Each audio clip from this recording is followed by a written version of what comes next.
it's too Chemical. good, exactly, anything it's too good to be true, it probably is, di ba? Ingat-ingat po mga kapuso.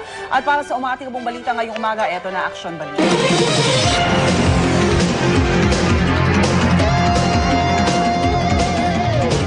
70 pamilya ang nawalan ng tahanan matapos sumiklab ang isang sunog sa Tondo, Maynila kahapon. Naging pahirapan ang pagpatay ng sunog sa Nolasco at Herbosa Street sa Tondo. Dahil ito po, hindi po ito mapasok ng mga fire truck. Naglatag na sila ng dugtong-dugtong na hose para lang mapasok ang fire scene pero sadyang mahina ang supply ng tubig. Pati tuloy ang residente tumulong na sa mano-manong fire operation gamit ang mga balde. Umabot ng halos 45 minuto bago naapula ang apoy. At kaunay po ng balitang yan, binalikan ni Dano Tingkunggo ang lugar ng sunog. Dano, good morning. Ano ng kalagayan ng mga residente dyan? Yes, good morning, Rhea. Ilang oras matapos matupok sa sunog ang 50 bahay sa lugar na kung tawagin ay Choco sa Herbosa sa Tondo, Maynila. Kanya-kanyang paghanap na matuturuyan ng mga nasunugan para mairaos ang magdamag. Ang karamihan ay sa isang daycare center nagpalipas ng gabi, pero ang iba ay piniling bumalik sa kanilang mga nasunog na bahay at gamit ang mga kumot at banig na bigay ng GMA Kapuso Foundation ay dito na natulog. Nagtungo sa lugar ang GMA Kapuso Foundation para bigyan ng pagkain, tubig at banig ang mga nasunugan.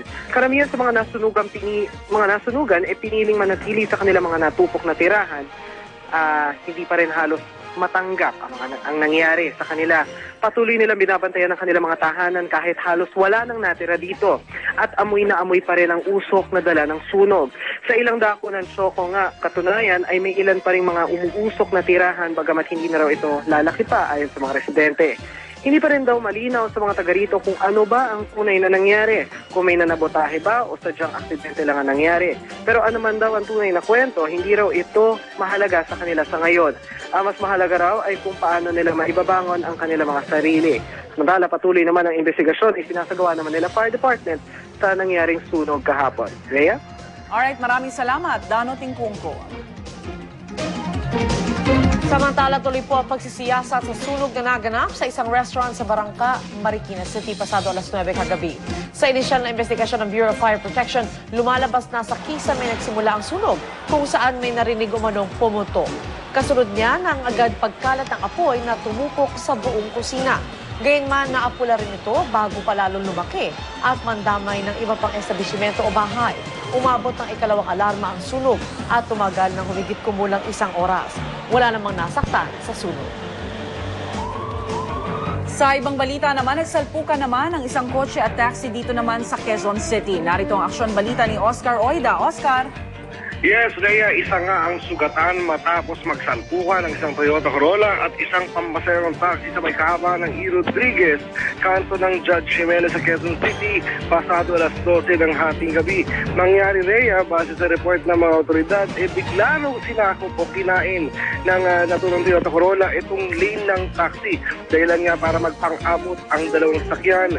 Ayon dun sa driver ng Toyota Corolla na kinilalang si Louis Anthony Tuong, ay bigla daw siyang kinat ng isang sakyan dahilan para nga kailanganin niyang kainin yung lane ng pasalubong na taxi. Sa mga sandali ito ay patuloy na iniimbestigahan ng mga otoridad ang mangyayari habang itong si Tuong naman ay ginagamot na sa ospital. Rhea? Alright, maraming salamat, Oscar Oida. Narito naman ang mga balita para sa papalapit na eleksyon 2010.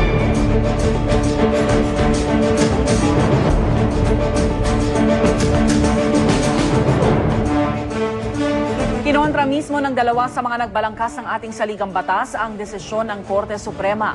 Napayagan po si Pangulong Arroyo na humirang ng papalit sa magreretirong si Chief Justice Renato Puno ngayong may election appointment ban. Ayon kina Father Joaquin Bernas at Professor Christian Monsod, mga miyembro ng 1986 Constitutional Commission, wala silang exemption na ibinigay ng bawalan ng isang Pangulo na mag-appoint ng tao sa gobyerno sa panahon ng eleksyon. Pati anila, udikatura, kasali, taliwas po sa interpretasyon ng siyam na mahistradong nangingibabaw o nangibabaw sa ruling ng Supreme Court. Hindi tuloy maiwasan ni Monsod na isiping may kinalaman ang Malacanang sa desisyon na ani ay tulad ng mga nangyari noong rehimeng Marcos. Bagamat maaari pa namang iapela ang naturang desisyon, duda na po si Monsod na mababalikan pa yon. Ang Malacanang natuwa sa ruling, binatikos ang mga kritiko ngayon ng Supreme Court. Hindi ito natuwa sa anito'y pagtatanim ng takot sa taong bayan ng mga kritiko ng administrasyon. Ayon kay Deputy Presidential Spokesman Gary Olivar, hindi tama ang pagpapalutang ng mga haka-haka tulad ng hindi raw matutuloy ang eleksyon o di kaya ay posibleng pagkakaroon ng martial law. Hindi raw ito totoo. Pero the thing is, pag tinitingnan mo yung the whole picture, parang why is it that it looks like it's been manipulated? Lahat ng membro doon kasi, di ba, di umano, nailuklok sila sa pwesto dahil kay Pangulong Arroyo. So it makes you wonder. Oo, may nangyari na nga sa kasaysayan dati na si Pangulong Ramos was supposed to appoint 2 judges, oo. 2 hukom, pero Hindi pinayagan. Dahil bawal nga, may appointment ban. Bakit magiging ibang kaso to ngayon? Yun na nga, diba? it should serve as precedent. Dapat, diba, ibabase yung desisyon ngayon doon sa naging desisyon dati because, for sure, hindi nga dapat pwede. Kasi ngayon pero may bakit bigla nabaliktad? Ngayon may acting chief justice Yes. naman pwede, si Carpio, 'di ba? So pwedeng habang kumbaga transition period lahat 'to magkakaroon ng botohan tapos June 30 pa yung inauguration. So yung mga nalalabing mga buwan, pwedeng kailangan mo lang maglagay ng acting para Exactly. transition period, 'di ba? To make sure na smooth lahat yung paglilipat Yes. ng kapangyarihan sa susunod na pangulo. Pero yun Tapos nga, mahal bakit- na yung susunod na Pangulo para magdesisyon para Yes. doon, di ba? Although ngayon, kahit may ruling ang Supreme Court, Binbin? si Pangulong Arroyo, meron pa rin siyang diskresyon na kung ayaw Hindi niya talaga, niya hindi niya gawin. gawin para... Kasi mismo mga bumalangkas na ng konstitusyon natin nagsasabing, ban yan sa lahat. Diba? That's why, wag sila magtaka kung ang mga tao mismo mawawalan ng tiwala sa justice system natin.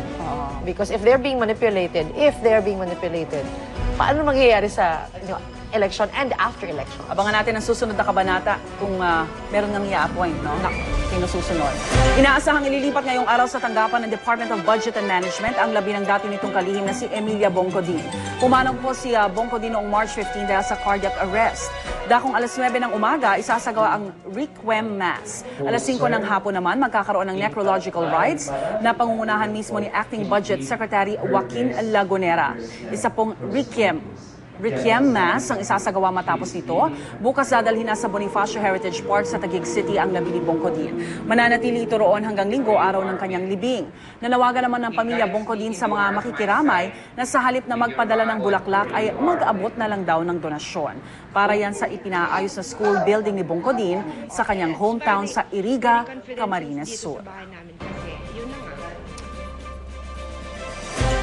Samantala, isa ng kababahalang balita, pabata raw ng pabata ang mga natututong manigarilyo sa inilabas na 2009 Philippines Global Audit Tobacco Survey. Lumabas na may edad 15 na raw na naninigarilyo na.